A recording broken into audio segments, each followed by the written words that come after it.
চালের বাজারে ব্র্যান্ড এখন ফ্যাক্টর। নানা মোড়কে সরু ও মাঝারি চাল বিক্রি করছে একাধিক শিল্প গ্রুপ, তবে বেশি দাপট পোলাও চালে। তাদের সঙ্গে পাল্লা দিয়ে এখন ছোট প্যাকেজিং চালু করেছেন অনেক মিলাররা। খুচরা ব্যবসায়ীদের অভিযোগ, চালের দাম বাড়ার নেপথ্যে কাজ করছে কর্পোরেট প্রতিষ্ঠান। আর কোম্পানিগুলোর ব্যাখ্যা, তুমুল প্রতিযোগিতার বাজারে সিন্ডিকেট করা যায় না। আরও জানাচ্ছেন তৌহিদ হোসেন। শুধুমাত্র সিটি ব্যাংকে অ্যাকাউন্ট থাকলেই করতে পারবেন গুগল পে। তাই অ্যাকাউন্ট খুলুন আজই। ধোঁয়া ওঠা এমন ভাত না খেলে যেন আমাদের চলেই না। প্রতিদিন প্রতিজনের চাহিদা প্রায় ৩০০ গ্রাম। ভোগের হিসাবে ভাত খাওয়া দেশগুলোর মধ্যে বাংলাদেশের অবস্থান দ্বিতীয়। বছরে উৎপাদন হয় কম বেশি ৪ কোটি টন চাল, যদিও গত ১৫ বছরে দেশে ভাত খাওয়ার পরিমাণ কমেছে প্রায় ২১ ভাগ।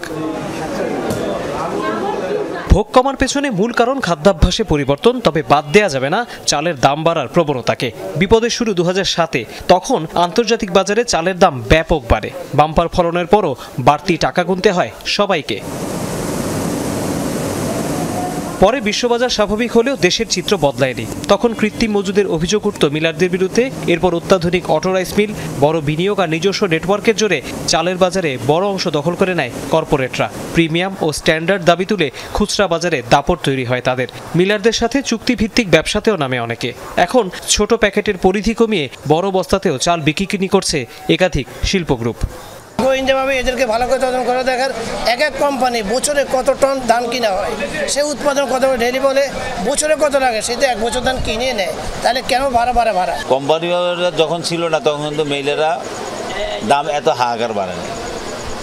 তখন ৫০ টাকা ১০০ টাকা বাড়ছে, এখন তো ৬০ টাকা বাড়িয়ে যায়। যখন দাম বাড়ে, এই যে বলা চলে দেখেন ১০৫ টাকা ছিল, এই বলা চলে যাচ্ছে এখন ১২৫ টাকা।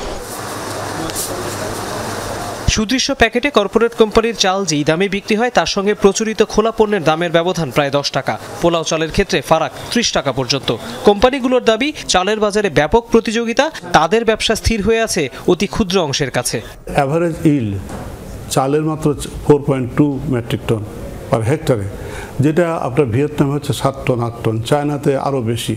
তাহলে কী হবে, আমাদের এই উৎপাদনটা কিন্তু আরও বাড়াতে হবে এই চিকন চালের। আবার যে চিকন চাল পাওয়া যায়, সেটা যে জাত থেকে চিকন চাল হয়, লাইক মিনিকিট বলে কোনো জাত, এস্টাবলিশ কোনো জাত নেই, যদিও আমাদের দেশে হচ্ছে। তার পাশাপাশি কিন্তু অনেক সুন্দর ভালো জাত কিন্তু প্রাইভেট সেক্টর থেকে এসে গেছে। স্থানীয় পর্যায়ে রাইস মিল, সেও যখন তার প্রোডাক্টটা বিক্রি করে, সে একটা ব্র্যান্ডেড প্যাকেজিংয়ে বিক্রি করে। আমাদের এখানে প্যাকেজিং লেভেলটা ডেভেলপমেন্ট করছে, তার জন্য ওটাকে কর্পোরেট কোম্পানি বলা হয়। বাট সো কল আপনি যাদেরকে কর্পোরেট বড় কোম্পানি মিন করেন, তারা টোটাল চালের বাজারে ইভেন 5%-এর মধ্যেও তারা নেই। বাকি 95% স্থানীয় মানে মিলাররাই কিন্তু বাজারজাতকরণ করে থাকে চালের ক্ষেত্রে। বাংলাদেশ ব্যাংকের হিসাব অনুযায়ী এই মুহূর্তে দেশের মোট খাদ্য ব্যয়ের প্রায় ২৫ ভাগ খরচ হয় চালের পেছনে।